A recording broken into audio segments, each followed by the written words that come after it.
देखो आप बिल्कुल टेस्ट का आईयूपीएससी तो टॉपिक आएंगे ही तुम्हारे। उसके बाद टेस्ट पूरा होगा 50 नंबर का। 50 नंबर में बेसिक बात करूंगा, बेसिक की ध्यान से समझना मेरे भाई। बेसिक में तुम्हारा फॉर्मूला आएंगे, कहाँ आएंगे? फॉर्मूला लिखने हैं, कोई भी 4 से 5 फॉर्मूला आएंगे। उसके बाद तुम्हारे यहाँ पे रिएक्शन आएंगी। अब रिएक्शन कैसी आएंगी? रिएक्शन आएंगी बैलेंस वाली। कहाँ पे 3 लगाना, कहाँ पे 2 लगाना है। रिएक्शन बैलेंस किस किस पे नहीं आती तुम मैं तो बता, हाथ ऊपर करो भाई, जल्दी करो भाई। किस किस पे नहीं आती रिएक्शन बैलेंस करनी? और चलो कोई बात ना, अभी उसका भी सॉल्यूशन बता दूंगा मैं, ठीक है। फॉर्मूला आएंगे, रिएक्शन बैलेंस करनी आएंगी, पीएच वैल्यू आएंगी तुम्हारी, ठीक है। और यहाँ पे तुम्हारे ये बेसिक सा है जो पेपर में आएगा, atomic number and atomic mass, ये तो बेसिक हो गया। उसके बाद लेसन फर्स्ट, लेसन फर्स्ट के अंदर से विस्थापन और द्विविस्थापन, ठीक है, द्विविस्थापन, displacement and double displacement reaction. उसके बाद इसी के अंदर से आपकी एक और है, उपचयन, ऑक्सीडेशन रिड्यूसन और अपचयन। और टेस्ट में कल के में आपके में ऊष्मा छेपी और ऊष्मा छेपी,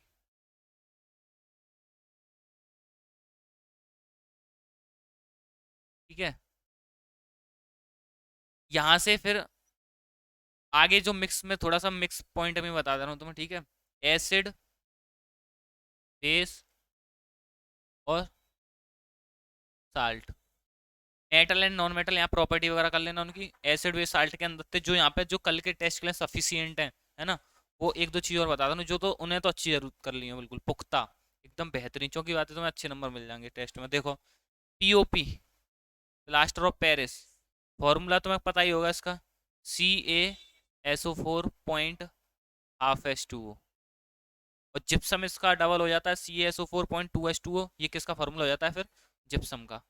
यहाँ पे plaster of Paris, plaster of Paris क्या है, उसकी रिएक्शन और उसके उपयोग, ठीक है। और दो चार बात बाकी बारे में कल तुम्हें टेस्ट के में लिखनी है। पेपर में जो प्लास्टर ऑफ पेरिस आता है वो आता है 3 नंबर का। कितने नंबर का? 3। पर यहाँ पे हम जो टेस्ट में देंगे तुम्हें वो कितने नंबर को देंगे? 2। एक तो प्लास्टर ऑफ पेरिस, एक हो गया आपका वॉशिंग सोडा। कौन सा? हिंदी में भी नाम सेम है, वॉशिंग सोडा आएगा आपका। उसके बाद और कौन सा था? बेकिंग पाउडर, और था एक और, ब्लीचिंग पाउडर, हाँ, ठीक है, ब्लीचिंग पाउडर। और यहाँ पे बेसिक बेसिक चीजें। इसके बाद क्वेश्चन एंड आंसर, इम्पोर्टेंट, जो मोस्ट इम्पोर्टेंट टिक लग रहे हैं तुम्हारे क्वेश्चन एंड आंसर के, वो यहाँ पे कल के टेस्ट में तुम्हारे में आ जाएंगे। इतनी चीजें ने बेसिक बेसिक ने अच्छी तरीके से कर ली हो। ताकि बात का ये कोई डाउट हो, जैसे आईयूपीएससी किसी पर नहीं आते, आईयूपीएससी भी इसके अंदर आएंगे, लगा लेना क्या नहीं पता हो तो। IUPAC, आईयूपीएससी कौन से वाले जो मैंने अभी ये साइक्लो वाइक्लो बताया गया, ये वाले घर जाकर रिवीजन कर लियो। आईपीएससी नाम है तो प्ले लिस्ट तुम्हें मिल जाएगी, प्ले लिस्ट में देख सकते हो, वहां जाकर क्लियर कर सकते हो। या फिर उसके बाद जिस किसी पर रिएक्शन बैलेंस करनी ना तो रिएक्शन बैलेंस करने वाली भी वीडियो यूट्यूब पे पड़ी हुई है, वहाँ के अंदर 8 से 10 तकरीबन 15 रिएक्शन है। 15 रिएक्शन मैंने बैलेंस कर करके बताई, बिल्कुल छोटे से लेकर बड़े तक, है ना। तो 15 रिएक्शन तुम कर लोगे तो प्रैक्टिस वहाँ अच्छी हो जाएगी तुम्हारी। अभी रिएक्शन कैसे बैलेंस करते हैं, क्या करते हैं, तो वो फिर मैं तुम्हें क्लास में ऑफलाइन का वो फिर बता दूंगा।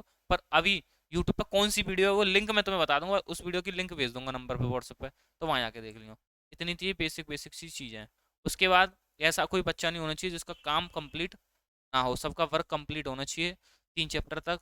उसके बाद जो भी क्लासेस चलेंगी ऑनलाइन ऑफलाइन दोनों एक संग चलेंगी, जो भी हेडिंग वगैरह होंगी सब डायरेक्ट कराई जाएंगी, यानी कि फेस टू फेस, ठीक है। जो भी चीज़ होगी व्हाइट बोर्ड पे आपके संग क्लियर करी जाएगी, कोई भी टिक वगैरह नहीं होगा।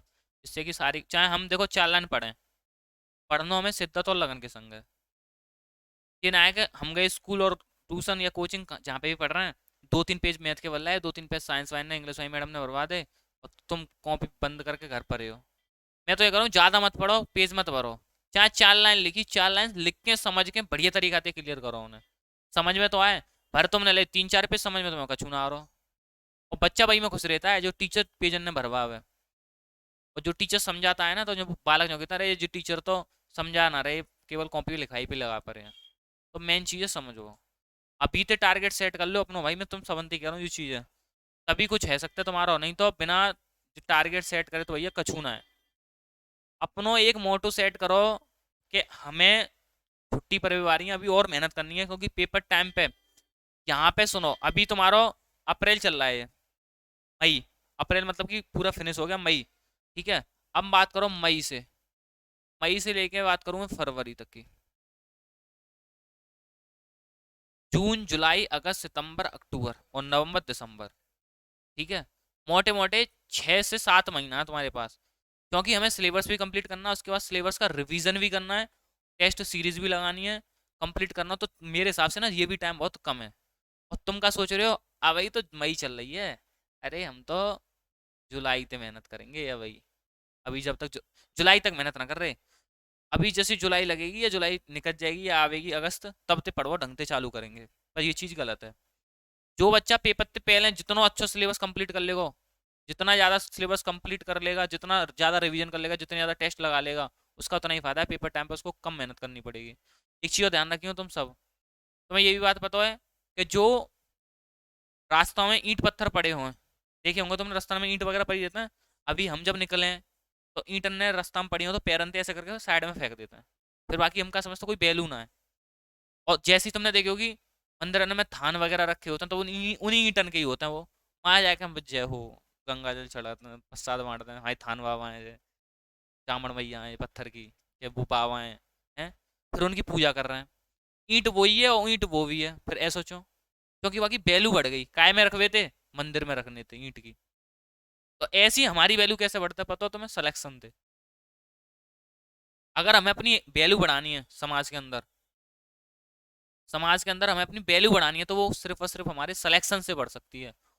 और एक बात और ध्यान रखियो, शिक्षा एक ऐसा जरिया है जैसे हम दुनिया की कोई भी चीज़ें हासिल कर सकते हैं। कोई भी चीज़ सही दुनिया की, उस चीज़ को हम हासिल कर सकते हैं शिक्षा के जरिए से।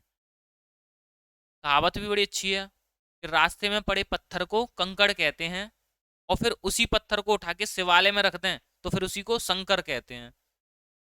रास्ते में पड़े पत्थर को कंकड़ कहते हैं, और फिर उसी पत्थर को उठा के हम शिवालय में रख दें तो फिर उसी को शंकर कहते हैं। फिर उसकी वैल्यू बढ़ जाती है, अब आदमी पूजवा चालू कर देते हैं, ये तो शंकर बाबा है, वो हो डेली कूदते नवाओ इन्हें, पस्सा बांटो। और रास्ता में पड़े हो पत्थर या ईंट तो भाई कोई वैल्यू ना आई। अभी तुम्हारी तुम्हारी कोई वैल्यू ना है। वैल्यू कब पड़ जाएगी, जब सरकारी नौकरी हाथ में आ जाएगी। फिर तो माई आजा लल्लू बैठो खाओ, का खाओगे का लाऊं। फिर तो मोहल्ला वाले दो चार आएंगे तुम्हारे, अरे लाओ भैया कछु खाओगे का, कोल्ड ड्रिंक कौन सी, कुछ ऐसे मतलब खातिरदारी। कायते बढ़ेगी वैल्यू तुम्हारी एक सिलेक्शन से। तो वही चीज़ है बेसिक यार, देखो मेहनत कर लो। सब मैं तो ऑनलाइन से ही चाहे ऑफलाइन वैसे भी समझाता हूँ, तुम्हें खुद पता है, जितना मेहनत करोगे तुम्हारा फायदा है। मैं सही चाहे मम्मी पापा सही चाहे तुम्हारे स्कूल वाले सही, हर एक कोई भी सही, केवल सलाह दे सकते हैं डायरेक्शन पर। तुम्हें अपनी जीवन बनाना अच्छा हो तो तुम्हें फिर डायरेक्शन पर सही चलना होगा। कई काम है करो, पूरा 100% मनते करो, 100% बिल्कुल मन तन धन ते। अरे तुम्हारे पास धन ना है तो तन और मन ते तो करो। धन ना है बिल्कुल कोई दिक्कत ना है, काम है 100% तरीका से करोगे तो आपको रिजल्ट, भाई मैं सही बता रहा हूँ, उसका रिजल्ट उसका रिजल्ट भी कैसा मिलेगा तुम्हें, पूरा 100%। पढ़ने आ रहे हो मन से पढ़ो, ईमानदारी से पढ़ो, आपको रिजल्ट कैसा मिलेगा, पूरा 100%। और दोबली पंथी के संग पढ़ रहे हो, मन तुम्हारा का और में, और क्लास में बैठ कर कुछ और कर रहे हो हैं।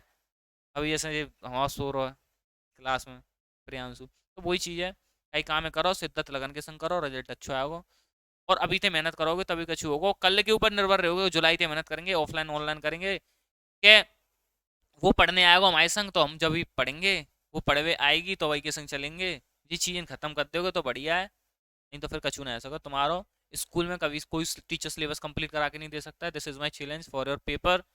सब तो देखो, कोई भी कहीं सही एक सही जगह को चुनाव को वो होना जरूरी है। तुम एक सही जगह पे पढ़ रहे हो, क्योंकि यहाँ पे तुम्हें टीचर एक्सपीरियंसेस मिलना है, बढ़िया तरीका से क्लियर है रहा तुम्हारा पॉइंट। दूसरी चीज, पैसा फूकें, डॉक्टर बढ़िया ना मिले हैं तो वो चीज हो, एक सही जगह पे बैठे हो, बस सही डायरेक्शन में चलते रहो, यही तुमसे मैं कहूँगा। क्योंकि समय जो तुम्हारे पास जितना है, फिर समय के पास इतना समय ना है कि तुम्हें दोबारा समय दे देवे। तो जब समय को उपयोग करो, दुरुपयोग तो बिल्कुल मत करो। मम्मी पापा को नाम करवे में फायदा है, बदनाम करवे में तो दुनिया बदनाम करती है माँ बाप है क्या, इनने माइल करो का है कछु ना करो। एक माँ जो होता है ना, माँ अपने बालक है कहाँ लगाते हैं, गले थे, छाती पे लगाते हैं, जो बात मैंने तुम्हें शायद पहले बताई, प्यार देते हैं। पर एक पिता, एक बाप अपने बेटे को गले से नहीं लगाता, उसे कंधे पे बैठाता है, उससे बोलता है कि तू वहां तक देख, वहां तक सोच, वहां तक जा, वहां तक कर, जहां तक मैंने नहीं सोचा, जहां तक मैं नहीं गया, जहां तक मैंने नहीं किया। तो फिर हमें बातें आगे ही क्यों ना करना चाहिए। हम तो जो सोचते हैं, अच्छा तुम ना पढ़े तो मैं क्यों पढ़ूं, पापा ते क्या देते हैं वाला, तुम ना कर रहे तो मैं क्यों करूं, माँ बाप से। देखो, तुम तो स्पेशली कह रहा हूँ 10th वाले हो, अब तक जो चीज कर ली उन्हें कर लो। 3 घंटा यहाँ पढ़ने आ रहा हो, शिद्दत लगन के संग पढ़ो, फिर यहाँ ते जावे के बाद कैसी बात करो, पर क्लास के अंदर चाहे मैथ वाले सर सही, चाहे इंग्लिश वाली मैडम सही, चाहे मैं सही, बिल्कुल there should be no discussion in the classroom. इन चीज़ों ने परफेक्ट तरीका से रखोगे। देखो, टीचर को पढ़ाने में कब मजा आता है, कब इंटरेस्ट आता है, जब बच्चा शांत बैठे हो, क्वेश्चन पूछे भी बढ़िया तरीका से, तब आता है। और टीचर को पढ़ाने में भी तब आनंद आता है, फिर बच्चों को भी पढ़ने में आनंद आता है, उनको भी ये लगती है क्लास चलती है। अब जैसे आज तुम्हें लग रही होगी हल्की सी, तो ये चीज़ रेगुलर रहे ना, हम कोई डिस्कशन ही ना करें क्लास के अंदर, तो वो सबसे बेस्ट है। तो इन चीज़ों को बिल्कुल बेहतरीन तरीका से, बिल्कुल क्लियर तरीका से इन चीज़ों को करना है। अपनों जितना हो सके रेस्पॉन्स उतना अच्छी तरीका से दो, रिजल्ट भी तुम्हें उतना अच्छा मिलेगा। टारगेट सेट कर लो कि हमें मैथ के अंदर, साइंस के अंदर इतने इतने नंबर लेके आने, इतने इतना उतना करना है हमें। जब तक हम टारगेट सेट ना करेंगे तब तक हमारा कुछ नहीं हो सकता। एक चीज़ ध्यान रखियो, तुम यारी दोस्ती कितनी निभा लो यहाँ पे, और 3 घंटा टिक के तो तुम यहाँ अकेले बैठ रहे हो पेपर में, कोई तुम्हारा दोस्त बता देगा तुम्हें पेपर, भगवान बता देंगे तुम्हें, कोई ना बताओ। जितना तुम्हारी बुद्धि में विवेक में है उतना ही तुम लिख के आओगे, करके आओगे। तो जावे तो यारी दोस्ती तो काम में आवेगी ना, पेपर में थोड़ा का ही निभा रहे हो फालतू की।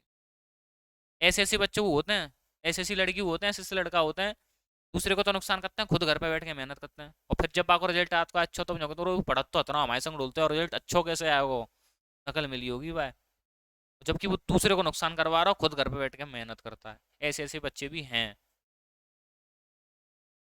कोई पढ़वे ना आ रहा हो मत आने दो, तुम पढ़ने आओ, बस बात खत्म। चाहे ऑनलाइन पढ़ो चाहे ऑफलाइन, कैसे भी कहीं भी जाओ, स्कूल ट्यूशन कहीं, दूसरे से मतलब बिल्कुल मत रखो। वो जा रही है तो हम मैं जाऊंगा, वो ना जा रही तो मैं ना जा रहा हूँ, ऐसे मत भूल जाओ चाहिए। एक चीज बता रहा हूँ लास्ट, बाकी बात तुम्हारे जो भी क्वेश्चन हो वो ऑफलाइन में फिर पूछना मेरे से, ठीक है। अभी तुमने जो चीज कर ली है अब भूल जाओ, प्रेजेंट में जो है वहाँ पे 100% ध्यान दो, फ्यूचर तो फिर अपने आप ही बन जाएगा। फ्यूचर की तुम सोच रहे हो वो IAS बनना, डॉक्टर बनना है, कि माँ फार्म खोलनी है अपनी, और प्रेजेंट में बाकी मेहनत ही ना कर रहे तुम, तो फ्यूचर बन जाएगा ना है। प्रेजेंट में मेहनत करोगे तो फ्यूचर तो अपने आप ही बन जाएगा। समझ रहे हो मेरी बात को, कहना चाह रहा हूँ मैं। कहावत तो सुनी होगी तुमने एक, कि जो हो गया उसे सोचा नहीं करते, और जो मिल रहा है हमें उसे खोया नहीं करते। हासिल उन्हें होती है सफलता जो अपने वक्त और हालातों पर रोया नहीं करते। तो फिर अब रोवे थे का फायदा जब चिड़िया चुग गई खेत है। अब तुम सोच रहे हो और यार पहले पढ़ लेते 9th में, 8th में, 7th में ढंग थे तो आज बढ़िया नंबर होते। जो टॉपर बच्चा होता है यार, वो के पास 24 घंटा होते हैं और तुम्हारे पास 24 घंटा है, पर तुम 24 घंटे ने यूज कैसे कर रहे हो, गुंडागर्दी में निकाल रहे हो, अच्छी जगह बैठ के निकाल रहे हो, संगत कैसी है तुम्हारी वो तुम्हें ऊपर निर्भर है। ध्यान रखियो, मम्मी पापा सब बस रिजल्ट कहेंगे कैसा हुआ तुम्हारा, और अब की बार हमें बेहतर रिजल्ट देना हो, क्योंकि तुम अब शुरू से पढ़ रहे हो। अभी तो मेहनत करोगे तब पछुओगे, नहीं तो ना होगा। बताओ इतनी बात क्लियर है ना। टेस्ट के लिए कितने बच्चा प्रिपरेशन उनकी अच्छी तरीका से है, और टेस्ट में समझने आना है बिल्कुल, कोई बच्चा एबसेंट ना रहे, ठीक है, सबसे मेरा विनम्र निवेदन है। और जो टेस्ट होगा उसका सॉल्यूशन आपको यूट्यूब पे मिल जाएगा, यूट्यूब पे भी लाइव अच्छी तरीके से चलेगा। यानी कि टेस्ट के आंसर कहाँ मिल जाएंगे तुम्हें, पूरे रजत सर वाले क्वेश्चन के आंसर रजत सर डाल देंगे यूट्यूब पे एक ही वीडियो में, इंग्लिश वाली मैडम इंग्लिश वाले डाल देंगी, साइंस के मैं पढ़ाता हूँ तो मैं साइंस का डाल दूंगा। और फिर तुम्हें आंसर जानने होंगे तो उस वीडियो को पूरी को देख लेना। कुछ बच्चे क्लास में बैठे होंगे तब लाइव चला देंगे। क्या हो गया। हैं? अभी नहीं, थोड़ी गेट ऑफ कर दो, 5 मिनट में आ रहा हूँ। बैठ लो भी 2 मिनट उधर। बताओ, इतनी बात क्लियर है?